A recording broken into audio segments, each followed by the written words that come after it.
Worry is motion without progress, a habit we all fall into without even realizing how much energy it drains from us. Think about it. How many times have you sat in bed late at night, your mind spinning in circles over something that hasn't even happened yet? You toss, you turn, you sigh, and yet nothing really changes except your peace of mind. You are moving, yes, but only in your head.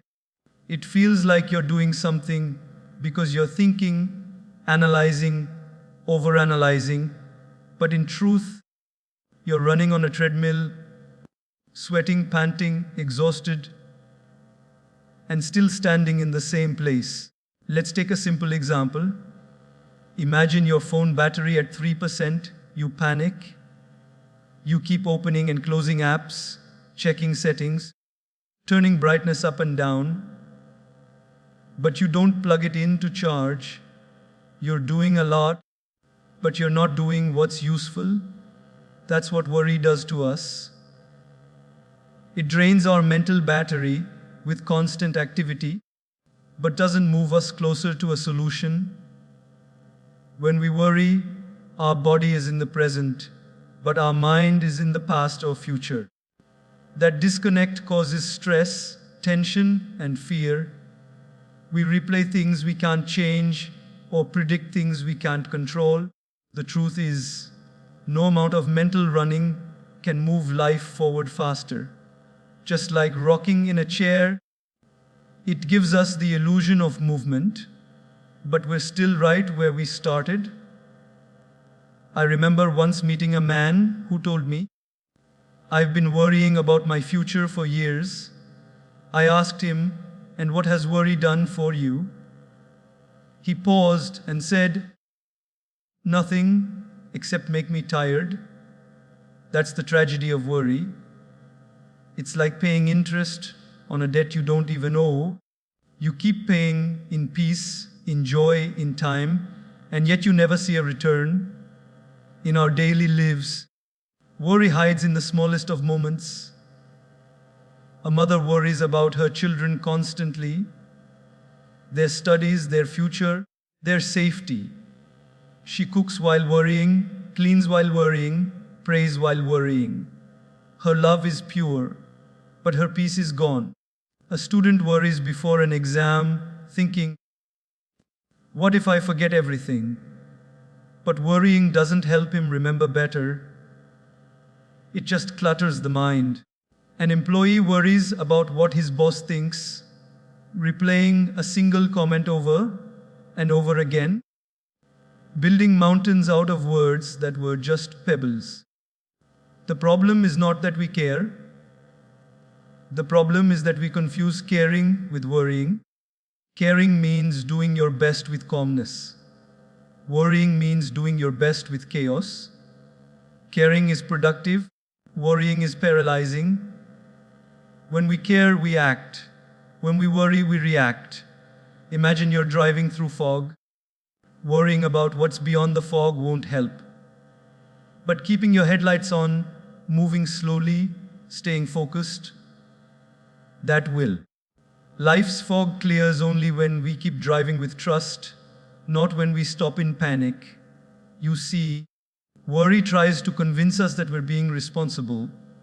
It whispers, "If you stop worrying, you'll lose control."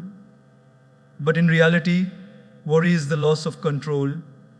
The more we worry, the less we think clearly.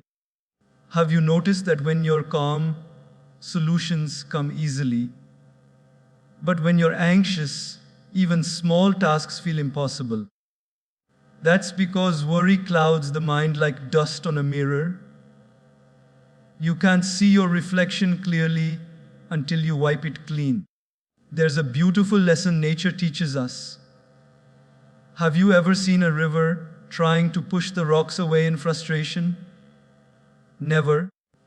The river simply flows around them.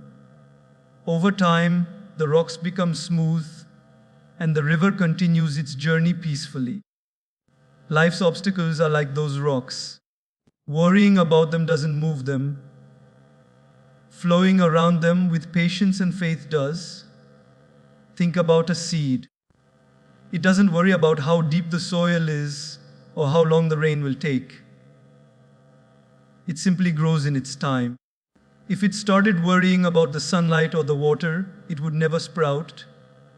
We are no different. Growth takes trust, not tension. In our fast-paced world, everyone is busy, but not everyone is moving forward. People mistake activity for progress, scrolling endlessly, comparing lives, overthinking. It feels like motion, but it's emotional paralysis. True progress is quiet. It's the peace of someone who does their best and then lets go. Once, a man lost his keys at night. He started searching under a street light. Another passerby asked, "Did you drop them here?" The man said, "No, I dropped them in the dark alley, but it's easier to look here because there's light." That's what we do when we worry. We search for peace in the wrong places. We try to find control where we have none. Instead of accepting the dark unknown, we stay where it's comfortable, worrying, analyzing, guessing. Life begins to move when we stop doing that. When we take a deep breath, accept what we can't change, and focus on what we can, that's when our actions start to matter again. That's when we step off the rocking chair and start walking the road. So, what should we do when worry knocks? Smile, acknowledge it, and then act. Do what's in your hands and release the rest. The moment you start trusting that life is not against you, but guiding you, something magical happens. Doors open, clarity returns, and peace becomes your strength, not your luxury. Remember, worry will never change tomorrow, but it will surely steal today. So, the next time your mind starts running in circles, pause and ask yourself, am I making progress or just moving without direction? The answer to that one question can bring you back to calmness. Because life doesn't start working when everything is perfect.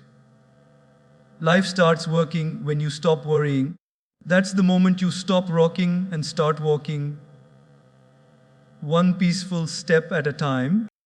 Give your problems to the master watchmaker, life, time, or God. Because sometimes the more we try to fix things ourselves, the more tangled they become. We live in a world where we've been taught to do everything on our own, solve, repair, manage, control. But some things in life are not meant to be forced. They're meant to be surrendered. When the strings of life break, it's not always a sign to pull harder. Sometimes it's a call to let go and hand it over to the one who knows how to mend it best. Imagine a child who breaks his favorite toy. With tears in his eyes, he runs to his father. He doesn't try to fix it with tape or glue. He just trusts that his father can. That innocent trust is something we lose as we grow older. We forget that there is still a father, still a watchmaker who knows how to set things right. Whether you call it God, the universe, life, or divine timing. The child finds peace not because the toy is fixed instantly, but because he knows it's in safe hands. That's the kind of trust that turns worry into wisdom.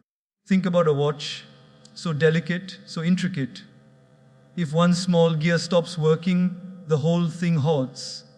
And yet, if someone without the right tools or knowledge tries to fix it, it only gets worse. Life is the same. Our emotions, relationships, work, health, they're all gears in the machinery of existence. One small problem, one disappointment, one delay, and we feel as if everything has stopped. Out of fear, we open up the back of life's watch and start twisting, poking, pulling, trying to fix it with our anxious hands. But the more we force it, the more we damage it. I once met a man who had lost his job. For weeks, he did nothing but panic. He blamed himself, blamed others, blamed fate. He spent nights awake worrying about what would happen next. But one evening, when he was too tired to fight, he sat in silence and whispered, "God, I've tried everything. Now you take over." He let go. Within a month, an opportunity came from a completely unexpected place, one he could have never planned himself. When he stopped controlling, life started flowing. That's the mystery of the master watchmaker. When we give up control, things begin to align. It's not magic, it's simply the power of letting go. Because when your mind is free from panic, your intuition becomes sharper. You start noticing doors that were always open, but hidden behind the fog of fear. Sometimes we confuse surrender with weakness. We think letting go means giving up. But surrender is not defeat, it's trust. It's saying, "I've done my part, now I trust life to do the rest." Just like a farmer who plants seeds, he waters them, takes care of the soil, but he doesn't sit there worrying every minute about when they'll sprout. He trusts the process of nature. He doesn't dig up the soil every morning to check if the roots are growing. He simply waits with faith.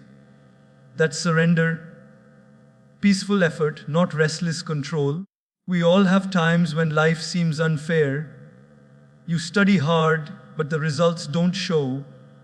You love deeply, but someone walks away. You work sincerely, but the reward doesn't come. In such moments, our mind screams, "Why me?" We want to fix it, explain it, control it. But life's watch doesn't tick on our schedule. It follows its own rhythm. When one hand stops, it's not broken, it's being adjusted. But if we keep pressing the buttons in panic, we mess up the alignment. When you give your problems to the master watchmaker, you're not abandoning responsibility. You're aligning with wisdom.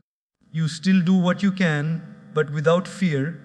You still act, but without anxiety. It's like holding a kite. You guide it, you release it, you let the wind lift it. If you pull too tight, it falls. If you let go completely, it drifts away. The art of living lies in knowing when to hold on and when to release. Look around you. Even nature teaches this. The ocean doesn't force the waves to rise, it allows them to. The sun doesn't chase the darkness, it just shines, and the darkness disappears. Trees don't worry about the wind, they bend and then return stronger.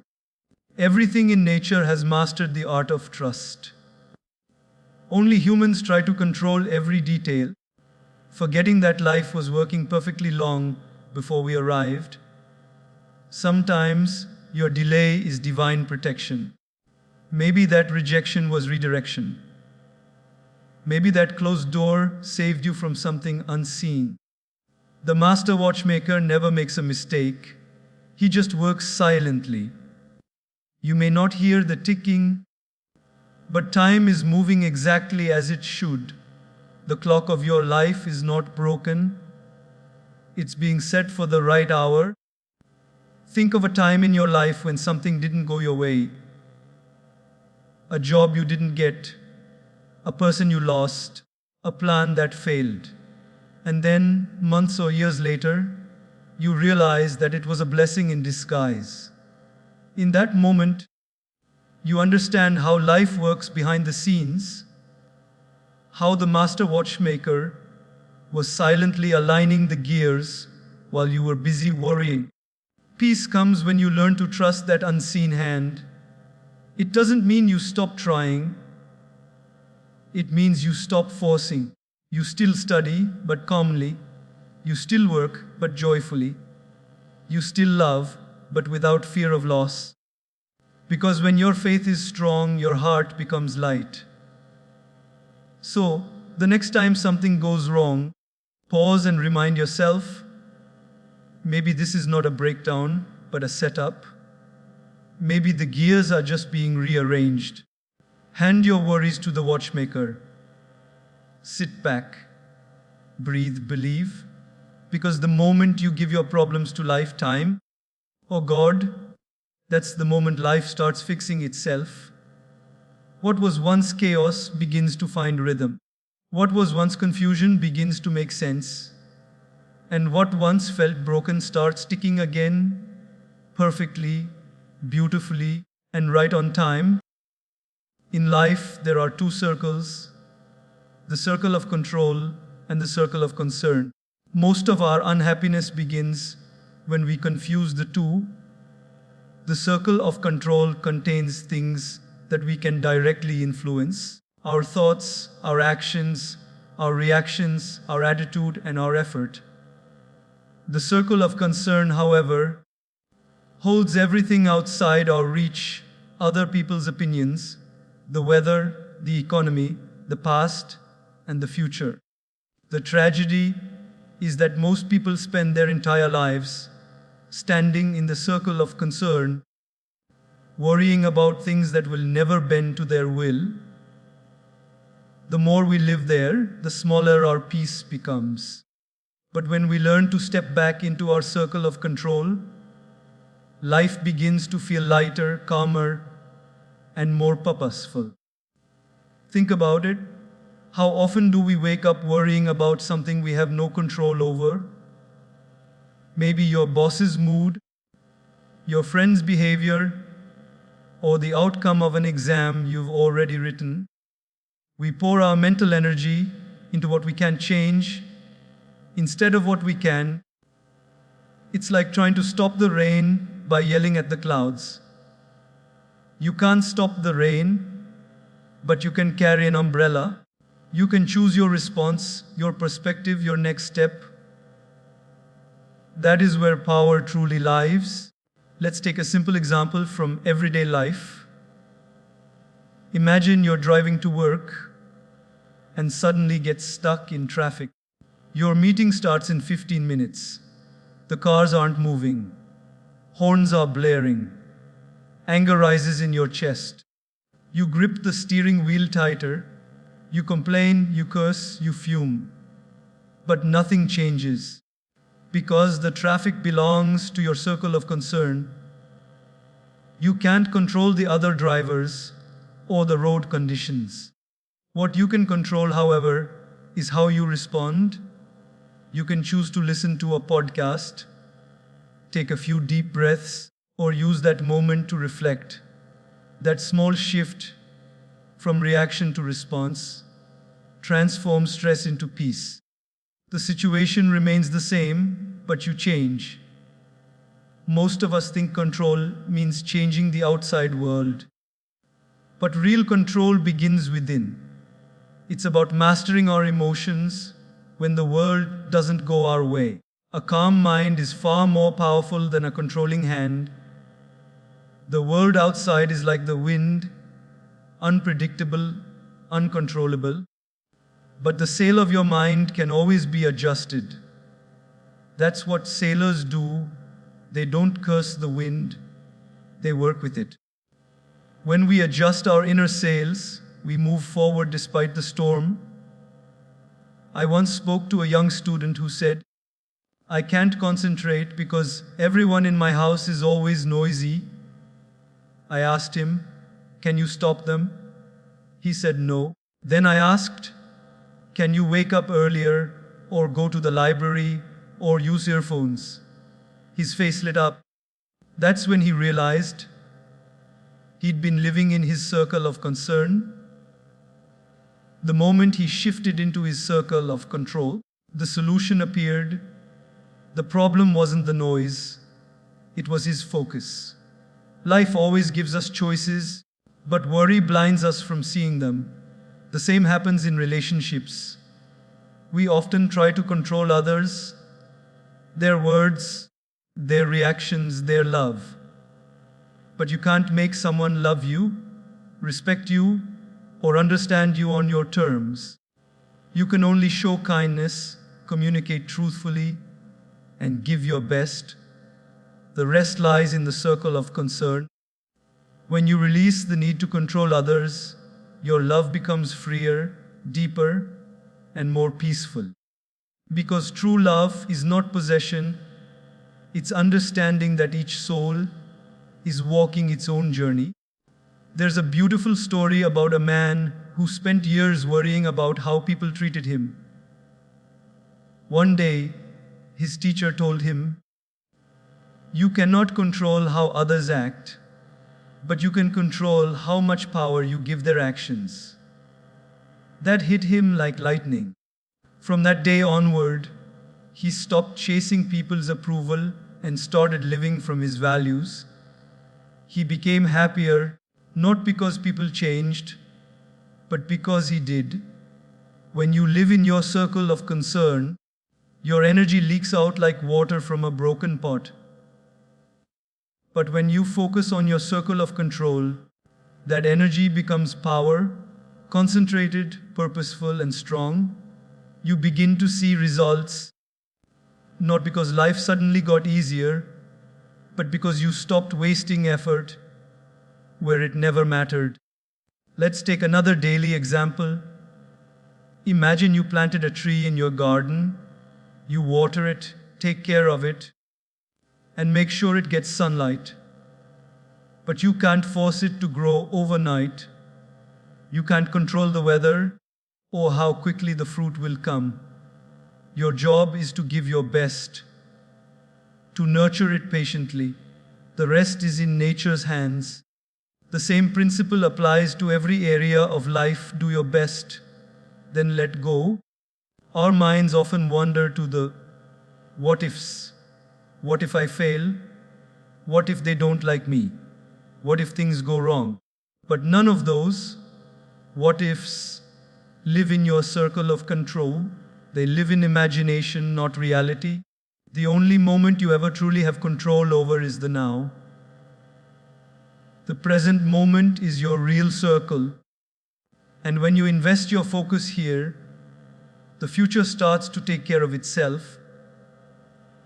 It takes practice to stay in the circle of control. The mind will try to pull you into the circle of concern again and again. But every time you catch yourself worrying about what's beyond your reach, gently remind yourself, is this something I can do something about? If the answer is no, release it. If the answer is yes, act on it. This one small discipline can save you from years of unnecessary stress. The circle of control is like a garden you can tend to. The more attention you give it, the more it grows. When you live here, you begin to feel stronger, calmer, and more confident. You realize that peace isn't found in controlling everything. It's found in focusing on what's truly yours to control. The truth is, the world will never stop throwing challenges at you.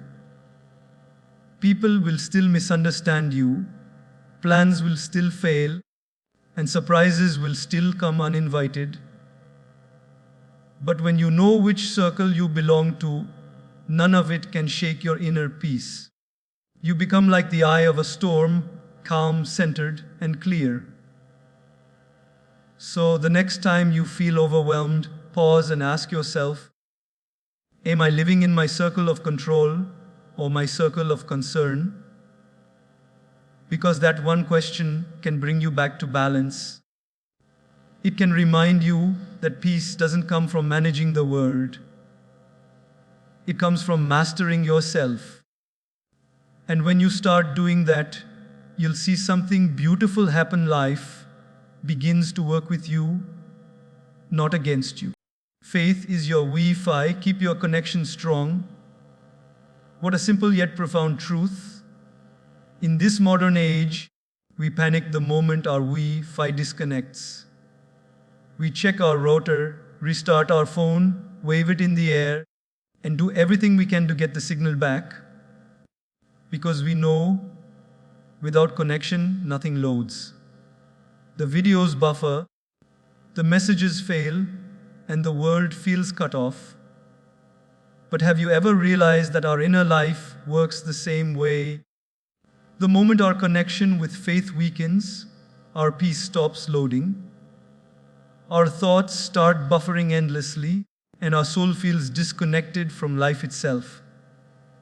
Faith is the invisible Wi-Fi that keeps the heart online, connected to hope, purpose, and the bigger picture.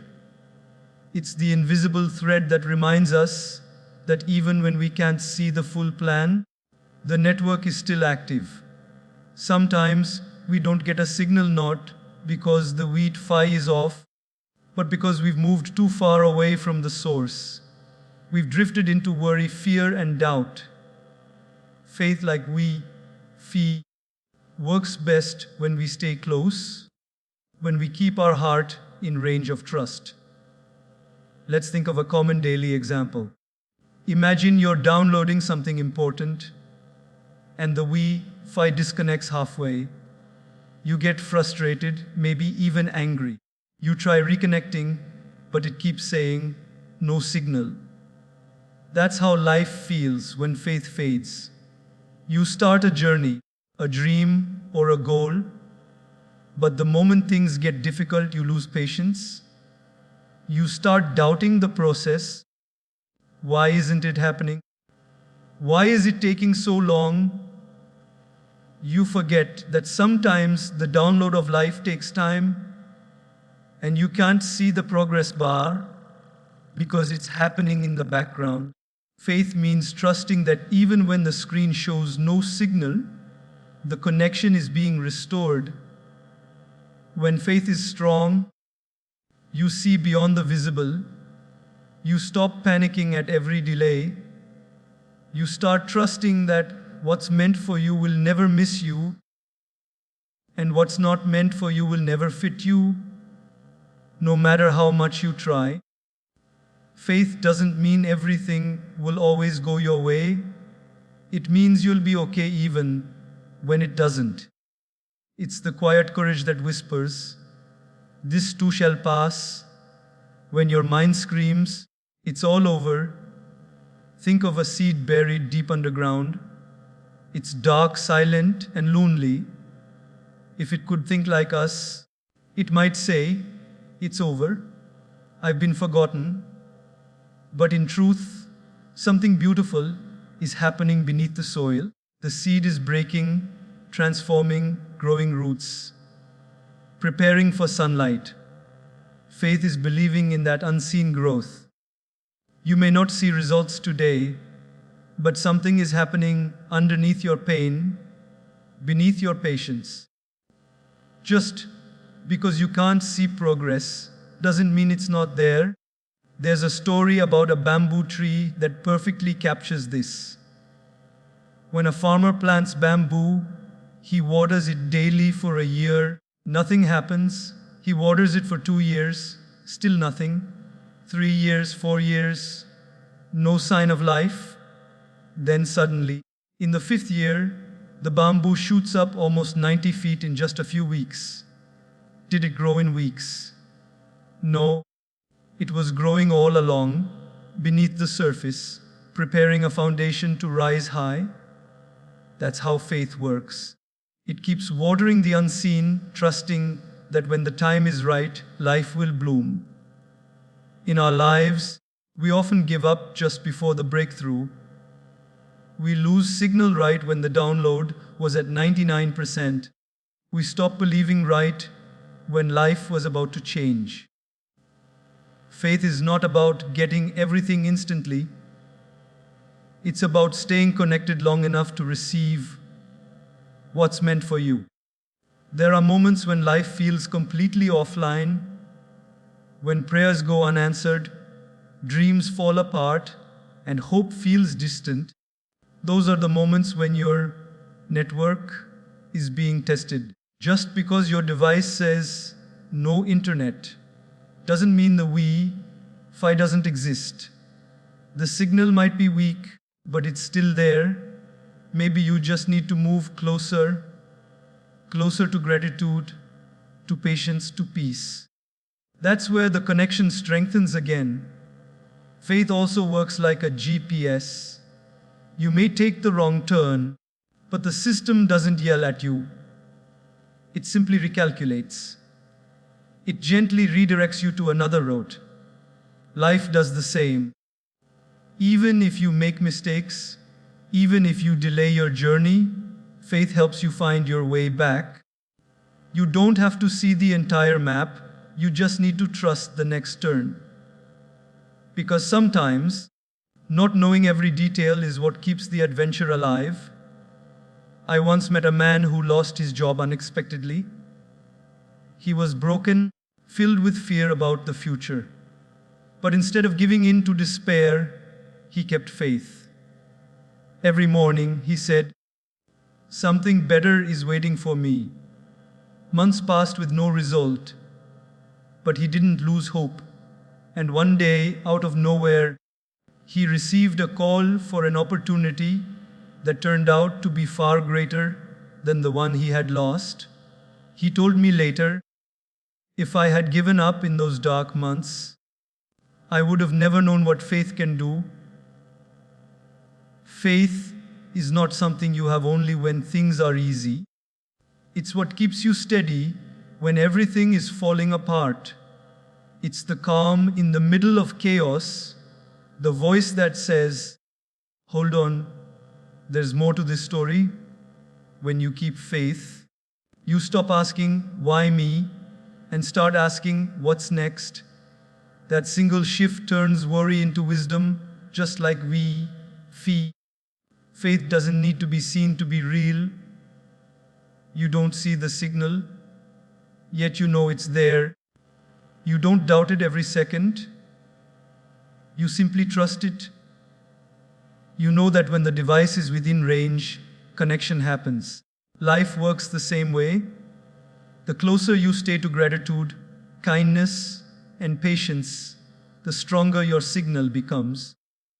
Faith doesn't promise a life without storms, but it promises that even in the storm, you won't sink.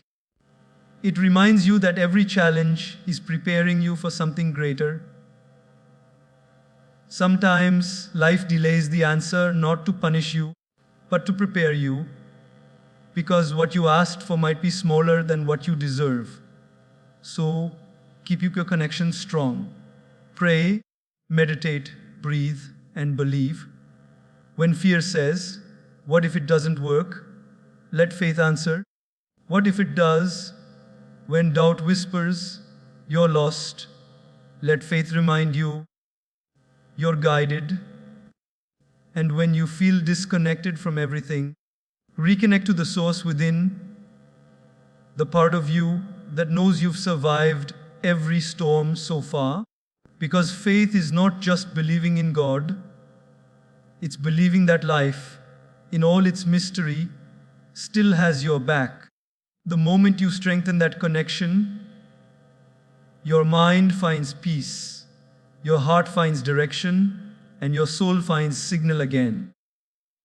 And that's when everything starts working, not because you control it, but because you trust it. Patience is the green signal that clears the mental traffic. How beautifully true that is. When you're stuck in traffic, no matter how much you honk, shout, or hit the steering wheel, the cars won't move any faster. The only thing that changes is your peace. Life is very similar. We often find ourselves caught in traffic jams of emotions, thoughts, and delays. We want everything to move now, to happen now, to resolve now. But life doesn't follow our signals. It has its own timing. And the moment we learn to wait with grace instead of worry, we discover the secret of peace. Patience isn't weakness. It's silent strength. the ability to keep calm when the world around you rushes in chaos. Imagine standing at a red light. The person next to you keeps tapping the horn, even though everyone can see the light is still red. What changes by pressing the horn? Nothing. The signal turns green only when it's time. Yet that's what we do in life. We honk at destiny. We shout, we complain, we push as if we can change the timing of what's meant for us. But every time we lose patience, we lose the peace that helps us drive forward. There's a saying that patience isn't about waiting, it's about how you behave while waiting. Anyone can wait when life is easy. But true patience is when you keep your heart calm in uncertainty, when you smile even as things move slower than you hope, when you trust that delay is not denial. Sometimes the red light isn't there to stop you forever. It's there to protect you. It's holding you back from crossing too soon, from entering a situation that isn't ready for you yet. Let's take a simple example. You apply for a job and wait for weeks with no response. Days turn into months. You start losing faith. You begin thinking, maybe I'm not good enough. But what if, behind the scenes, something better is aligning? What if the delay is not a rejection but a redirection?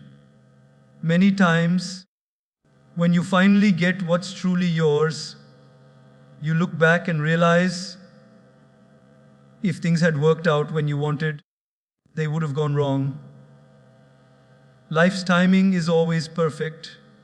Even when it's not your timing, patience clears the traffic of panic and makes way for peace.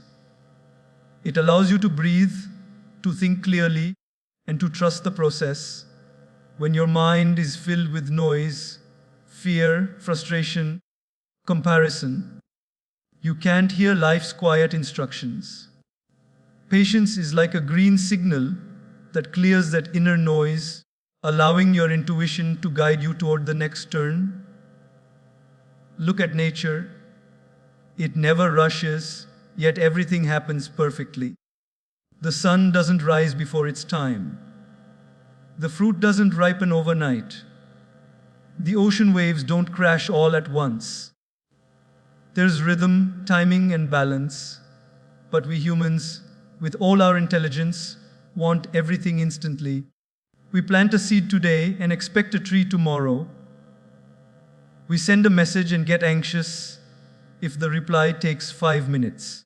We've trained ourselves to expect speed, not depth. But what grows fast often fades fast. What takes time becomes strong, lasting, and meaningful. There's a beautiful story about a butterfly. A man once found a cocoon hanging on a tree. He saw a small opening and watched the butterfly struggling to come out. Out of pity, he decided to help. He carefully cut the cocoon open so the butterfly could emerge easily. But when it came out, its wings were weak and shriveled. It couldn't fly. The struggle was necessary to strengthen its wings. By removing the weight, the man had removed the strength. Life is like that cocoon.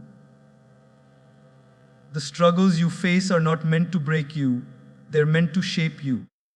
When you rush the process, you miss the growth. Patience also teaches humility. It reminds you that you are not the controller of everything.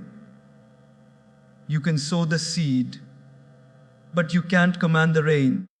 You can prepare, but you can't dictate outcomes.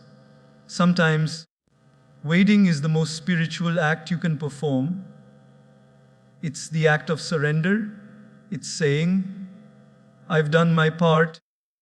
Now I let life do its part. That's where peace begins. Think of a baker waiting for bread to rise in the oven. If he opens the door too soon, the dough collapses. No matter how impatient he gets, the bread won't bake faster by staring at it. The warmth, the time, and the waiting are what make it perfect. The same applies to your dreams, relationships, and healing. They all need their time to rise. You can't rush maturity, love, or purpose. You can only nurture them and wait. Patience doesn't mean you stop moving, it means you move steadily without panic. It's the balance between effort and ease. A patient person still works, but without restlessness. They still act, but without attachment to outcomes. When you learn to wait without worry, you win twice. Once when peace stays with you, and again when results arrive at the right time. In relationships, patience is love's highest form. You can't expect others to grow, understand, or change overnight. Sometimes people take time to realize, to heal, to evolve. When you give them that time, you're not losing, you're loving with maturity. A relationship built on patience is built on strength. In tough times, patience becomes your inner compass. It whispers, "Don't quit. This too shall pass." Every storm has an end, every winter has a spring. But you can't see the flowers bloom if you keep digging the soil in frustration. Wait, trust, water your faith daily. And one morning, the green signal will appear, life will start moving again. I remember meeting an elderly man who told me something unforgettable. He said, "When I was young, I prayed for quick answers. Now I pray for strong patience." I asked why. He smiled and said, "Because when I was impatient, I got what I wanted but lost my peace. But when I was patient, I got what I needed and peace stayed." Those words hold a lifetime of wisdom. Patience is not about sitting idle, it's about standing steady. It's not passive, it's powerful. It gives you the strength to keep going when things don't make sense. It teaches you that timing is divine, because life doesn't delay to punish you, it delays to prepare you. The green signal will come, not when you demand it, but when you're ready to move forward with grace. So when you find yourself stuck in life's traffic, take a deep breath. Don't honk. Don't rush. Sit quietly and remind yourself the light will turn green when it's meant to. The universe knows your route. Keep faith, stay calm, and let patience clear the way. Because when you stop forcing and start flowing, that's when life begins to move again, smoothly, beautifully, and right on time.